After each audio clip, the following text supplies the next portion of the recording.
How's it going, my bakers? Hope you're having a great day so far. Welcome back to the channel. Today's video is a cold proofing guide, so you can bake all your bread straight from the fridge. So let's go to the kitchen and get started. Since I started fermenting my dough in the fridge, I haven't looked back. At first, I was only sticking to cold bulk fermentation. I always thought that cold proofing is a little bit risky for yeast fermented dough. But as it turns out, if done correctly, it is perfectly safe. So today, I'll show you how to do the final proof in the fridge. I will make 3 breads. All of them will be bulk fermented at room temperature and then shaped and left to proof in the fridge. Starting with a slightly enriched loaf containing flour, milk, yeast, salt and egg yolk and an egg white for glazing. The second bread will be pita with white bread flour, whole wheat flour, yeast, salt and water. That's a fairly basic dough.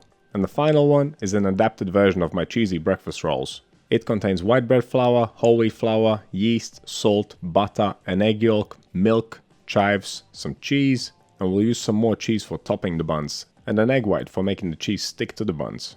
All 3 doughs will be made using the no-knead method. The final temperature of all of them will be 25 degrees Celsius or 77 degrees Fahrenheit. My fridge is 5 degrees Celsius or 41 degrees Fahrenheit.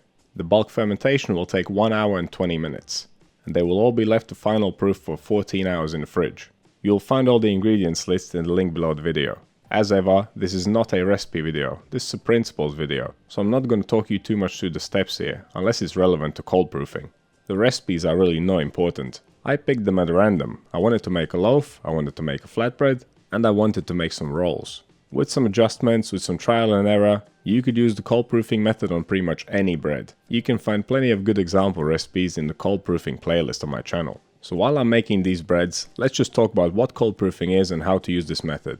Up until now, I've been using the cold bulk fermentation method quite a lot. Bulk fermentation, of course, being the initial part of fermentation. It's when you mix the dough, you pop it in the fridge, leave it to rise, and then on the next day you divide it, shape it, let it rise and then bake it. Now cold proofing works the other way around. You mix the dough and you leave it to rise at room temperature. That's the bulk fermentation.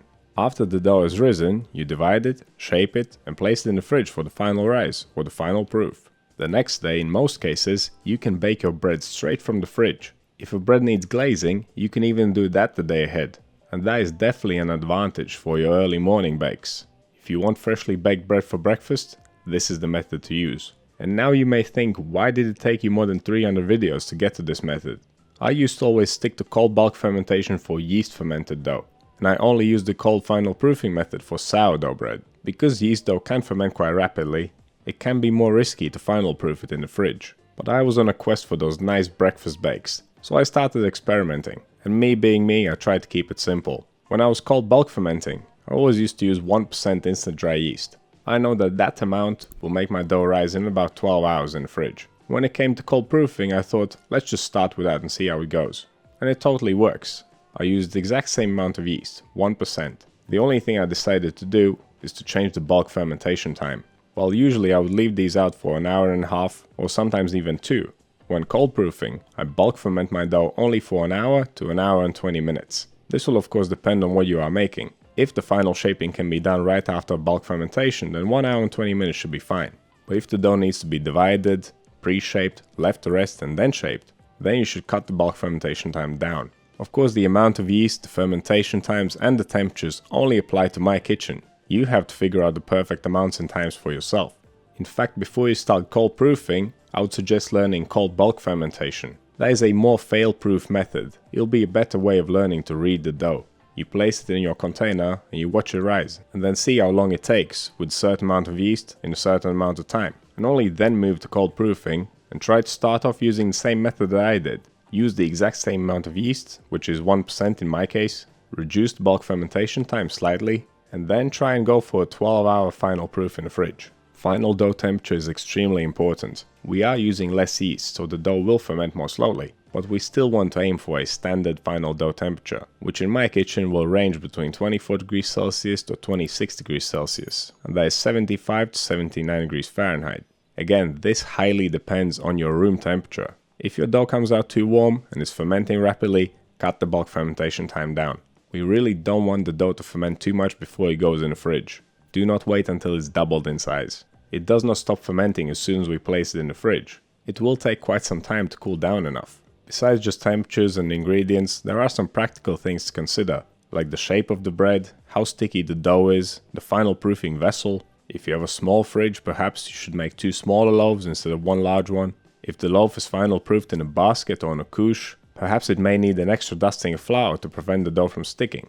If you have sticky bread rolls, perhaps place them in a deep dish so you can cover them with a cling film so it's not touching the surface. Or use some kind of glaze, or brush the loaf with some oil. Glazes will prevent the dough from sticking to the cling film. Recently I published a recipe for a 100% hydration, 100% whole wheat bread. It was cold fermented on a flat tray because it was quite large. And it was of course extremely sticky. If I had only used cling film, then it would have stuck to it. There is no way of brushing such a loaf with oil. It was just too fragile. So what I ended up doing is covering that tray with another tray. And that works perfectly. But of course then you need a tray that fits over another tray. Okay, let's get back to our breads for a second. As I mentioned in the beginning, they all contain 1% yeast. Final dough temperature was 25 degrees Celsius or 77 Fahrenheit. Bulk fermentation time was 1 hour and 20 minutes. The loaf went in a loaf tin and it was glazed with an egg white. The pita dough balls on a flat tray with the dusting of flour so they don't stick. And the cheesy rolls were glazed and topped with cheese. They are of course in the high-sided tray on the right. And now they are going in the fridge for 14 hours of cold proofing.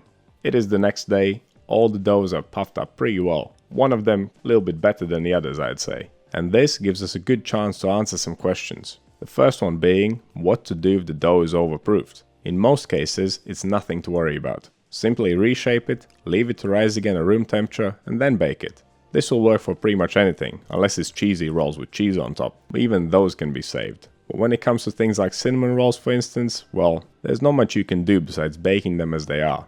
Now this loaf has slightly overproofed, but it's totally fine. I will bake it as it is. If it was spilling out the tin, I would simply take the dough out, reshape it, place it back, leave it to rise and then bake it. And of course next time, simply adjust the method, adjust the fermentation times, or even adjust the amount of yeast.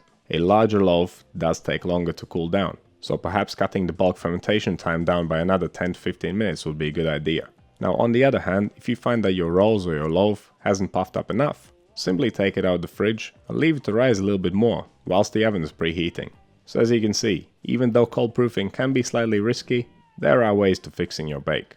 You'll find the different baking times and temperatures for these breads in the written recipe below. If you want the full detailed recipe for the cheesy rolls, you can find them in the cold proofing playlist. And you'll find a whole dedicated video for cold proof pita breads in the link below the video too. But that's about it when it comes to cold proofing. Let's just recap the things we talked about earlier. In order to successfully make bread using this method, you must find out how much yeast is needed to ferment your dough in the fridge in a certain amount of time.